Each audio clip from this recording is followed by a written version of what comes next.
आता मी डॉक्टरांना विनंती करते, मॅडम 5 मिनटं, मी डॉक्टरांना विनंती करते की या ना, तुम्ही आधी या, तुम्ही सांगा. डॉक्टर प्रसाद अंधारे यांना विनंती करते की तुम्ही स्टेजवरती येऊन महिलांना मार्गदर्शन करावं कृपया. आता दुसरं सत्र चालू झालेलं आहे. पहिलं सत्र झालं, तुम्हाला जागेवरच आपण चहा दिलेला आहे. आता दुसरं सत्र चालू होतं आहे. कृपया शांतता पाळा. नमस्कारचा अभिमान असलेल्या नामको हॉस्पिटलच्या प्रेरणादायी प्रवासाबद्दल काही शब्द. 1998 साली श्री हुकुमचंदजी भागमार यांनी नाशिकमध्ये कॅन्सर रुग्णांसाठी एक समर्पित रुग्णालय उभारण्याचा संकल्प केला. त्या संकल्पनेतूनच नामको चॅरिटेबल ट्रस्टची स्थापना झाली आणि 2000 साली उत्तर महाराष्ट्रातील पहिले कॅन्सर हॉस्पिटल म्हणून नामको हॉस्पिटल सुरू झाले. गरजू आणि वंचित रुग्णांसाठी ही एक नवी आशा ठरली. कालांतराने श्री सोहनलाल भंडारी आणि श्री शशिकांत पारख यांच्या सक्षम नेतृत्वाखाली नामको हॉस्पिटलने कॅन्सर हॉस्पिटल पासून मल्टी सुपर स्पेशालिटी हॉस्पिटल पर्यंत यशस्वी प्रवास केला. कोविड-19 महामारीच्या काळातही नामको हॉस्पिटलने आघाडीवर राहून रुग्णसेवा आणि लसीकरणात मोठे योगदान दिले. आज नामको हॉस्पिटल अत्याधुनिक तंत्रज्ञानाने सुसज्ज आहे. Philips Azurion cath lab, modular operation theatres, प्रगत व्हेंटिलेटर सिस्टम्स, इलेक्ट्रॉलिनॅक मशीनद्वारे अचूक कॅन्सर उपचार आणि आधुनिक NICU सुविधा. विशेष म्हणजे उत्तर महाराष्ट्रातील पहिले न्यूट्रोपॅनिक ICU येथे उपलब्ध आहे, जे बोन मॅरो ट्रान्सप्लांट रुग्णांसाठी अत्यंत महत्त्वाचे आहे. आतापर्यंत लाखो रुग्णांनी येथे केमोथेरपी, सर्जरी आणि रेडिएशन थेरपीद्वारे उपचार घेतले आहेत. तसेच सरकारी योजनांद्वारे अनेक महत्त्वाच्या शस्त्रक्रिया आणि उपचार अत्यंत कमी खर्चात किंवा मोफत उपलब्ध करून दिले जात आहेत. नामको हॉस्पिटल केवळ उपचारच देत नाही, तर सेवा सदनच्या माध्यमातून रुग्ण आणि त्यांच्या नातेवाईकांसाठी मोफत निवास आणि अन्नाची सोयही करते. तसेच आरोग्य रथद्वारे गावोगावी कॅन्सर तपासणी सेवा पोहोचवत आहे. भविष्यात 50 खाटांचे NICU, 50 खाटांचे डायलिसिस सेंटर आणि ऑर्गन ट्रान्सप्लांट प्रोग्राम सुरू करण्याचा आमचा संकल्प आहे. याशिवाय नर्सिंग शिक्षण क्षेत्रातही नामको हॉस्पिटल ग्रामीण आणि आदिवासी भागातील विद्यार्थ्यांना उज्ज्वल भविष्य घडवण्याची संधी देत आहे.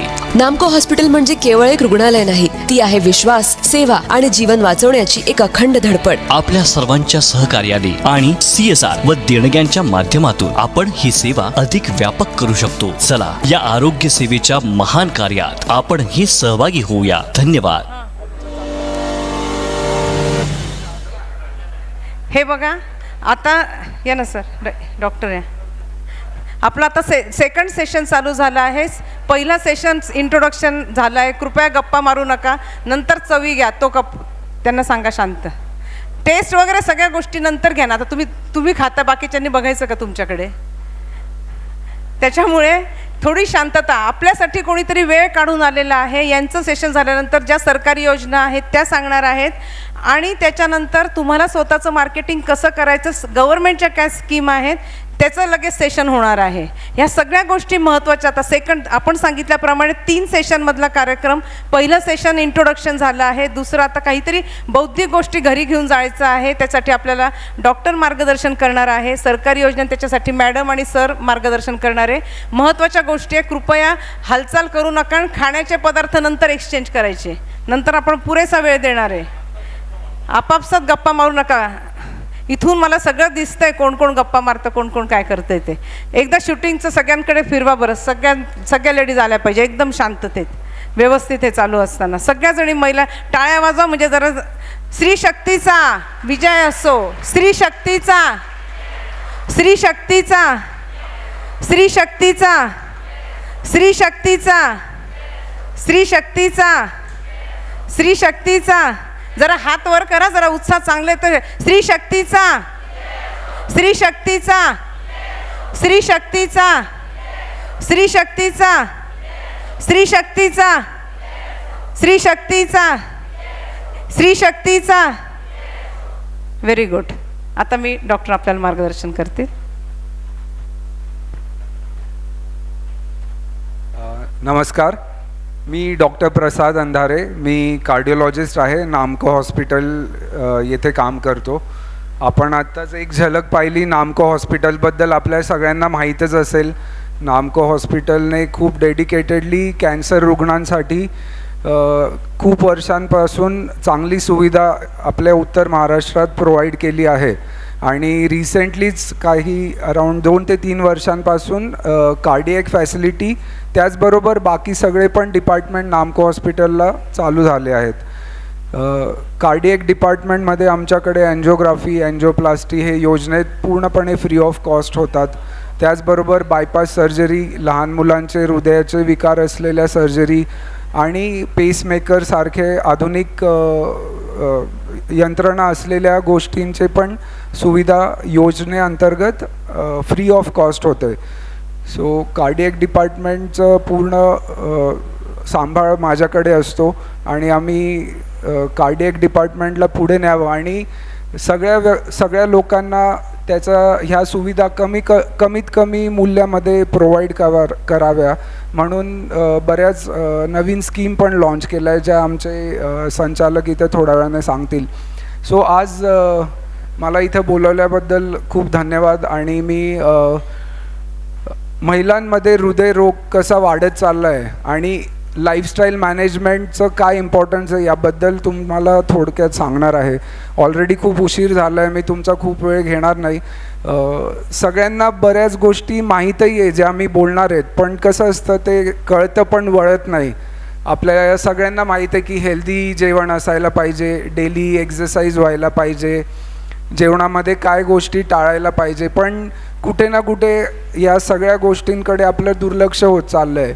आपण सगळ्या महिला उद्योजक आहात, घराबाहेरही आपलं भरपूर काम असतं आणि त्यामुळे घरातली कामं आणि फॅमिलीकडे लक्ष देणं प्लस व्यवसायाकडे लक्ष देणं हे बॅलन्स करणं खूप कठीण होऊन जातं कधी कधी.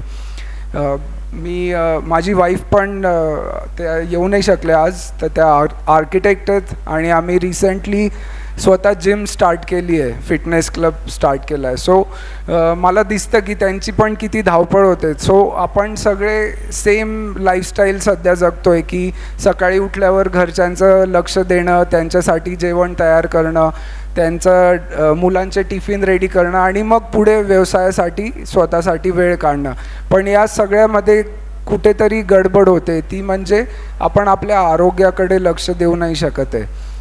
सगळ्यात महत्त्वाचा बदल जो काही वर्षांमध्ये झाला आहे तो आपला जो नाश्ता असायचा तो आता चहा बिस्किटने रिप्लेस झाला आहे बऱ्यापैकी. सो स्नॅकिंग खूप वाढलं आहे. आपल्या सकाळी उठलं की बऱ्याचशा घरात, आता मी जेव्हा आमच्याकडे पेशंट येतो त्यांना डायबिटीज असतं, BP असतं, तर नाही का, सो जर त्यांना विचारलं की तुमचा दिवस कसा चालू होतो तर नॉर्मली असं असतं की सकाळी उठल्यावर आम्ही चहा बिस्किट घेतो, मग 9 वाजता नाश्ता असतो, तर नाश्त्यामध्ये काय असतं की पोहे असते, उपमा असतात मोस्ट ऑफ द टाईम, किंवा मग नाशिककरांची फेवरेट मिसळ असते, राईट.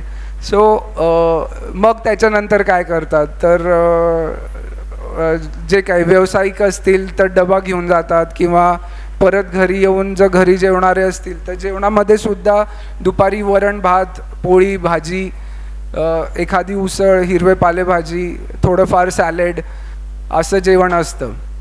रात्रीच्या जेवणात बऱ्याचदा कढी खिचडी असते. मी खानदेश साईडचा आहे, तो आमच्याकडे तर कढी खिचडी म्हणजे 90% ऑफ घरामध्ये कढी खिचडी बनते. सो इथं जर आपण हा डेली शेड्यूल पाहिला तर याच्यामध्ये सगळ्यात महत्त्वाचा एक काय प्रॉब्लेम झाला आहे की कार्बोहायड्रेट्सचं प्रमाण खूप वाढलेलं आहे आणि त्याच्या अगेन्स्ट प्रोटीनचा इंटेक नाहीच्या बरोबर आहे. सो आपलं शरीर जे असतं याला आपण जे अन्न खातो ते समजत नाही की ते फ्युएल म्हणून वापरतं, पण त्याच्यामध्ये काय काय आपण अन्न शरीराला देतो आहे त्याच्यावर आपलं शरीर कसं घडणार आहे त्याचं सगळं डिपेंड असतं. सो कार्बोहायड्रेट्स म्हणजे वरण भात, पोळी भाकरी, बिस्किट्स. कार्बोहायड्रेट्समध्ये सिम्पल शुगर्स असतात आणि कॉम्प्लेक्स शुगर्स असतात. सो कॉम्प्लेक्स शुगर म्हणजे भाकरी आली, वरण भात आला, आणि सिम्पल म्हणजे जे पण आपण स्नॅकिंग करतो किंवा तेलकट तळलेले पदार्थ असतात किंवा शुगर लोडेड पदार्थ असतात. सो हे सिम्पल शुगर्स होतात. सो याचं प्रमाण खूप वाढलेलं आहे. आता आपण जे नॉर्मल मी डाएट तुम्हाला आत्ता डिस्क्राईब केलं त्याच्यामध्ये प्रोटीनचं प्रमाण खूप कमी आहे. सो त्याच्यामुळे काय होतं आहे की वजन खूप लवकर वाढत चाललं आहे. आपल्या मुलांमध्ये पण तुम्ही बघा आता की चाइल्डहूड ओबेसिटीचं प्रमाण इंडियामध्ये ऑलमोस्ट डबलने वाढलं आहे लास्ट 10 वर्षामध्ये. सो आपल्याला डाएटकडे लक्ष देणं हे खूप गरजेचं आहे. दुसरी गोष्ट म्हणजे पेशंटला जेव्हा आम्ही विचारतो की किती व्यायाम करतात तुम्ही, तर ते युजली सांगतात की मी लास्ट 5 वर्षापासून रोज 20 मिनिट वॉकिंग करतो. हे एकदम टिपिकल सेंटेन्स असतं की मी 5 वर्षापासून सेम व्यायाम करतो आहे. समजा आपला मुलगा शाळेत जातो आहे आणि तुम्ही 5 वर्षाने त्याला विचारलं की तू कितवीत जातो आहे, तो म्हटला बालवाडीतच आहे, तर आपल्याला चालेल का? नाही चालणार. तर सेम प्रत्येक गोष्टीमध्ये येतं. किंवा आपण सगळे बिझनेस करता. आता तुम्ही बिझनेस चालू केलं, पहिलं वर्ष तुमचं टर्नओव्हर होता X आणि 5 वर्षांनी सुद्धा तुमचा टर्नओव्हर X असेल तर तो प्रॉफिटेबल बिझनेस बनेल का? तर नाही बनणार. त्याला आपण काय करतो की त्याचं वाढ होत जायला पाहिजे. सेम वे एक्सरसाइज किंवा वॉकिंग किंवा कोणत्याही प्रकारची फिजिकल ॲक्टिव्हिटी याच्यामध्ये वाढ व्हायला पाहिजे. नाहीतर तुम्ही 5 वर्षापासून फक्त 20 मिनिट डेली वॉकिंग करताय तर त्याला मी नाही म्हणजे तुमचं शरीर त्याला एक्सरसाइज नाही कन्सिडर करणार आहे. सो जर तुम्ही कधीच व्यायाम नसेल केला तर तुम्ही जेव्हा व्यायाम सुरू कराल त्याच्यामध्ये डेली किंवा म्हणजे वीकली मंथली त्याच्यामध्ये वाढ व्हायला पाहिजे. सो जेव्हा कोणी स्ट्रेंथ ट्रेनिंग करतं, लाईक एक्सरसाइज करतं आहे, डंबेल उचलत आहे, तर त्याला आम्ही म्हणतो प्रोग्रेसिव्ह ओव्हरलोड. म्हणजे डेली प्रोग्रेसिव्हली हळूहळू त्याच्यात वाढ होत जायला पाहिजे. मग त्याच्याने मसल स्ट्रॉंग होतील, स्ट्रेंथ वाढेल.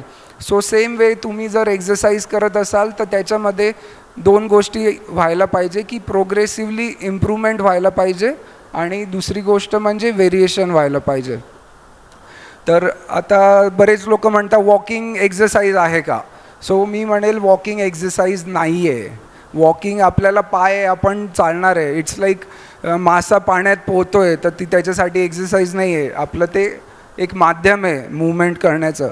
सो वॉकिंग एक्सरसाइज केव्हा कन्सिडर होईल? जेव्हा तुम्ही ऑलरेडी काहीतरी एक्सरसाइज करताय आणि मग वॉकिंग करताय. सो वेट लॉस होण्यासाठी बेसिकली एक्सरसाइज, फिजिकल एक्सरसाइज ज्याच्यामध्ये आपण स्ट्रेंथ ट्रेनिंग म्हणतो, नॉट नेसेसरीली तुम्ही जिमला जायला पाहिजे, पण योगा, सूर्यनमस्कार, जोर बैठक हे सगळे व्यायामामध्ये यायला पाहिजे. आता आपण सगळे महिला आपण म्हणाल की मी घरी खूप दिवसभर काम करते, झाडू मारते, झाला माझा व्यायाम, तर त्याला व्यायाम म्हणत नाही. ते तुमचं डेली रुटीनचं काम आहे. व्यायाम केव्हा म्हटला जातो? एखाद्या समजा माझं आर्म आहे तर बायसेपचा एक्सरसाइज केव्हा कन्सिडर होईल की त्याचं पूर्ण मूवमेंट स्टार्ट टू एंड होते, तेव्हाच त्या स्नायूचा व्यायाम म्हणून तो कन्सिडर केला जातो.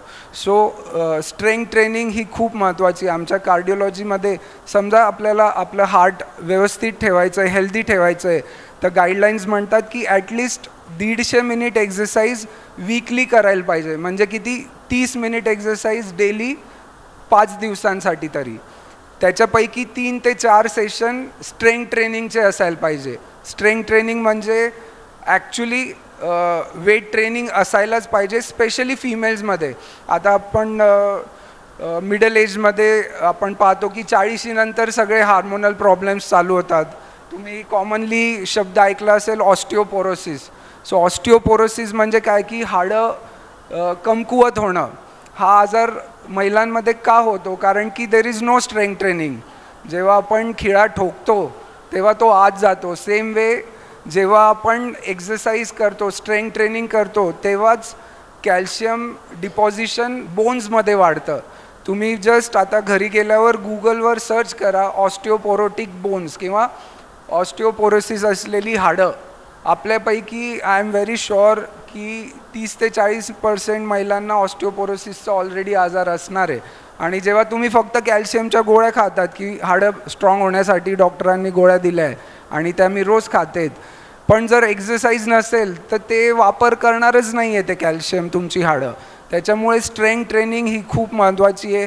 आत्ता जर तुम्ही कुठल्याही वयात असाल आणि तुम्ही जर एक्सरसाइज चालू केली तर विदिन नेक्स्ट 6 मंथ्स तुम्हाला त्याचे मॅक्सिमम बेनिफिट मिळेल. आता काही इथं असतील की 50शीत असतील, काही 70ीत असतील, काही अगदी यंग आहेत. So there is no age to start. जसं तुम्ही बिझनेसमध्ये आता बऱ्याच मी पाहिलं की 70च्या वयात जाऊन त्यांनी बिझनेस स्टार्ट केला आणि आता ते सक्सेसफुल आहे. It is same. Exercise is exactly same. तुम्ही आज चालू करा, 6 महिन्यामध्ये तुम्हाला त्याचे मॅक्सिमम बेनिफिट मिळणार आहे. सो रेग्युलरली स्ट्रेंथ ट्रेनिंग चालू करा. याचा भर मी जास्त देतो कारण की मी स्वतः एक ॲथलीट आहे. मी रेग्युलरली एक्झरसाइज करतो आणि मी ते प्रीच करतो की सगळ्यांनी हे करायला पाहिजे. खूप लोक म्हणतात की डॉक्टर आहे तुम्ही औषधांबद्दल बोलायला पाहिजे. सो बट माझं थिंकिंग वेगळं आहे, माझी घडण पण वेगळी आहे. मी आधीपासून लाईफस्टाईल मॅनेजमेंटबद्दलच जास्त बोलतो कायम.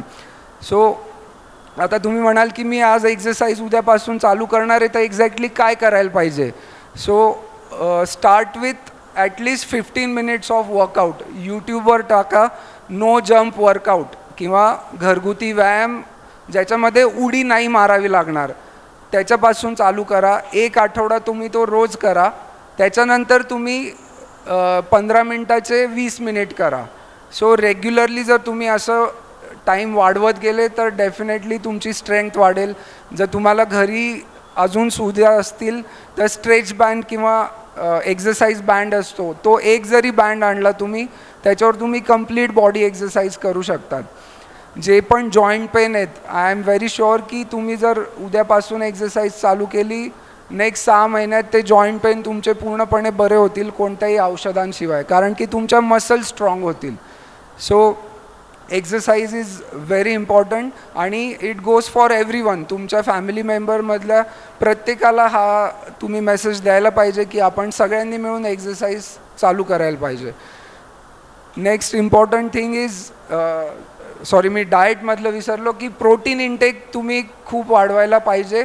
प्रत्येकाच्या शरीराला 1 ग्रॅम पर kg प्रोटीनची गरज असते हेल्दी राहण्यासाठी आणि आपलं ते कुठे ना कुठे कमी पडतं. सो व्हेजिटेरियन असाल तर सोया चंक, पनीर, टोफू याचा वापर जेवणामध्ये प्रत्येक मीलमध्ये असायला पाहिजे, विच विल ज्याच्यामुळे तुमचं प्रोटीन इंटेक वाढेल. जर तुम्ही नॉन व्हेजिटेरियन असाल तर अंडे, चिकन, मासे याचा वापर तुम्ही वाढवायला पाहिजे.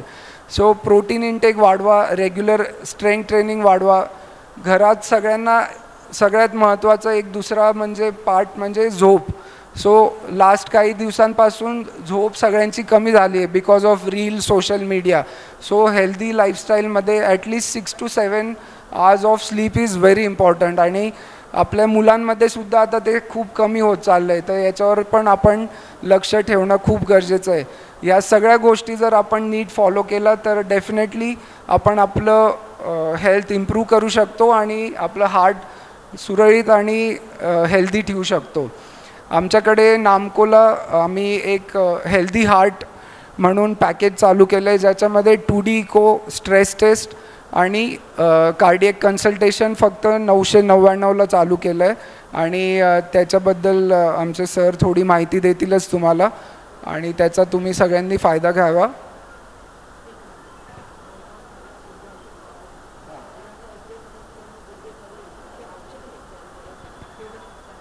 ओके.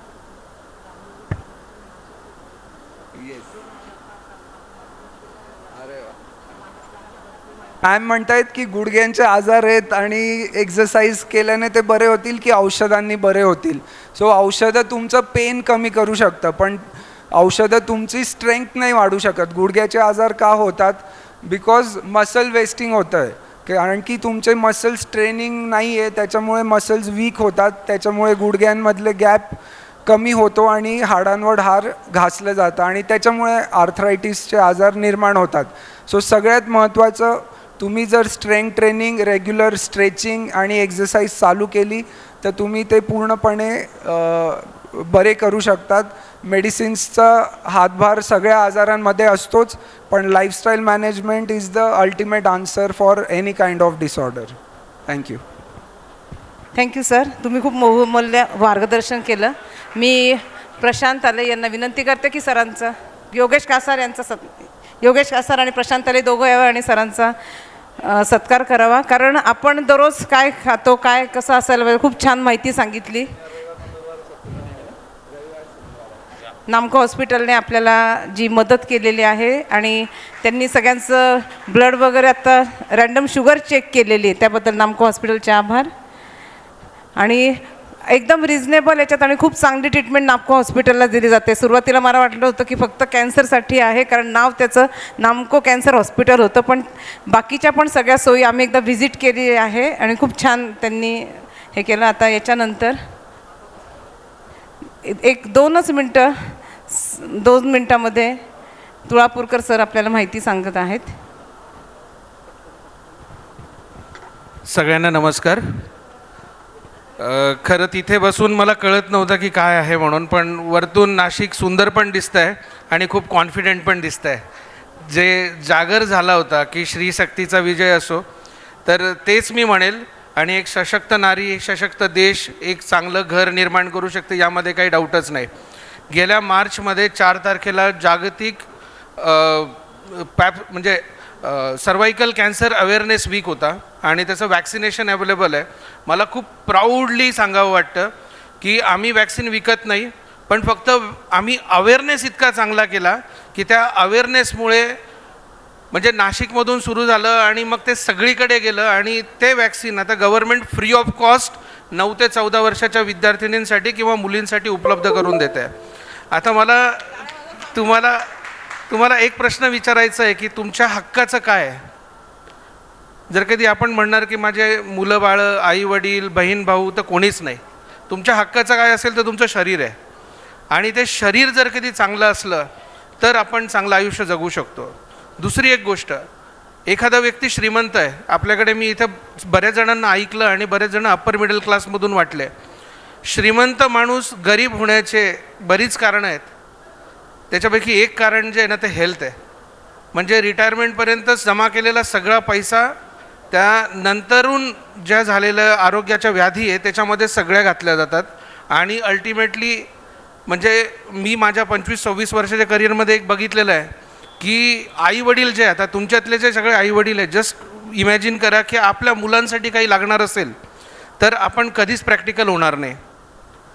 पण मी रोज असे कित्येक मुलं बाळं बघतो की जे यंग आहेत आणि त्यांचे आईवडील म्हातारे आहेत, तर ते कुठेतरी प्रॅक्टिकल निर्णय घेतात. आता त्यांनी तसं करू नये असं पण नाही आहे, कारण त्यांना पण पुढची जनरेशन आणि मागची जनरेशन ह्या दोन्ही गोष्टी बघायला लागतात.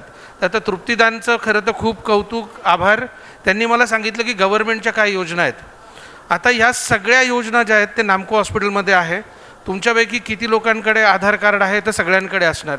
तुमच्याकडे किती लोकांकडे रेशन कार्ड आहे तर कदाचित सगळ्यांकडे असणार, पण ते अपडेटेड आहेत का तर नाही आहे.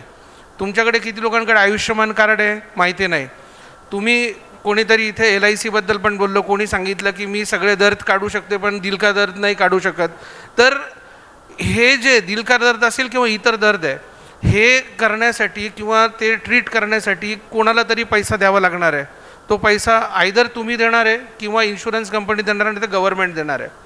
गव्हर्नमेंटला जर किती द्यायचं असेल तर आता पूर्ण महाराष्ट्रामध्ये, पूर्वी महात्मा ज्योतिबा फुले योजना होती, आता ती बंद झालेली आहे. म्हणजे तिचं कन्व्हर्जन प्रधानमंत्री जन आरोग्य योजनेत झालेलं आहे. आणि त्याच्यासाठी एक वेगळं आयुष्मान कार्ड आहे, त्याच्यावरती 5 लाख का इन्शुरन्स म्हणून म्हटलेलं आहे. तर मी तुम्हाला सगळ्यांना म्हणेल, तुम्ही ते कार्ड 100% काढा. तुमच्या घरामध्ये 70पेक्षा वयाचे जास्त जर कधी कोणी असतील तर त्यांच्यासाठी पैशाची मर्यादा नाही आहे, तर त्यांच्यासाठी वेगळं कार्ड आहे. मला त्याचं नाव स्किप झालं, तोंडात ते लक्षात येत नाही, मी तेवढा आऊ करू शकणार नाही कारण मॅडम बघतायत माझ्याकडे. तर ते कार्ड तुम्ही 100% काढा. आणि मला असं वाटतं की इथे कोणीतरी LIC पण अवेअरनेस केली. प्रत्येकाकडे 2 गोष्टी असायला हव्या. तुम्ही बिझनेसमध्ये काम करतात, एक म्हणजे तुमचा स्वतःचा हेल्थ इन्शुरन्स आणि दुसरा टर्म इन्शुरन्स. टर्म इन्शुरन्स तुमच्या परिवारासाठी तुमच्यानंतरून काय आहे, आणि हेल्थ इन्शुरन्स 100% ठेवा. कारण मी दरवेळेस बघतो, ज्यावेळेस पैशाची गरज असते, सख्खे भाऊ बहीण मदतीला येणार नाही, त्यावेळेस तुम्हाला तो इन्शुरन्सच कामाला येणार आहे. तर जवळपास हृदयाचे आजार असतील, कॅन्सरचे आजार असतील, असे बरेच आजार आहेत की जे योजनेमध्ये कव्हर होतात, जे मोफत ट्रीटमेंट नामको हॉस्पिटलमध्ये, अगदी दर्जेदार उपचार नामको हॉस्पिटलमध्ये होतात. नामको हॉस्पिटल चॅरिटेबल हॉस्पिटल आहे. आम्हाला कुठेच पैसे कमवायचे हा भाग नाही आहे. मी दरवेळेस सांगतो की 540 रुपयाची पॅरासिटामॉलची IV आम्ही 38 रुपयात विकतो. 80-90 हजार रुपयाचे कॅन्सरचे ड्रग्ज आम्ही 10 आणि 12 हजार रुपयात विकतो. जे बोन मॅरो ट्रान्सप्लांट 45 लाखामध्ये होतं, ते बोन मॅरो ट्रान्सप्लांट आम्ही 12 लाखात करतो. आणि त्यातही 9 लाख रुपयाची मदत ही नामको हॉस्पिटल स्वतः उपलब्ध करून देतं. तर असं नामको हॉस्पिटल नाशिकमध्ये आहात, तुम्ही सगळेजण नाशिकमध्ये आहात. देव करो तुम्हाला आमची गरज कधीच न पडो. कधी पडलीच तर आम्ही 100% तुमच्या सोबत असणार आहोत. उद्याच्या अक्षय तृतीयाच्या तुम्हाला सगळ्यांना खूप खूप शुभेच्छा. आखाजीच्या ज्या माहीर वशीण आल्या असतील त्यांच्यासाठी अजून जास्त शुभेच्छा. मी एक सांगू इच्छिते, नामको हॉस्पिटलला मी स्वतः व्हिजिट केलेली आहे. म्हणजे मला इतके दिवस नामको कॅन्सर हॉस्पिटल म्हणजे फक्त कॅन्सरचे पेशंट आहे असं वाटत होतं. पण तिथे जेव्हा पाहिलं, जेव्हा असे इतके आतमध्ये, किती बेडचं आहे सर हॉस्पिटल?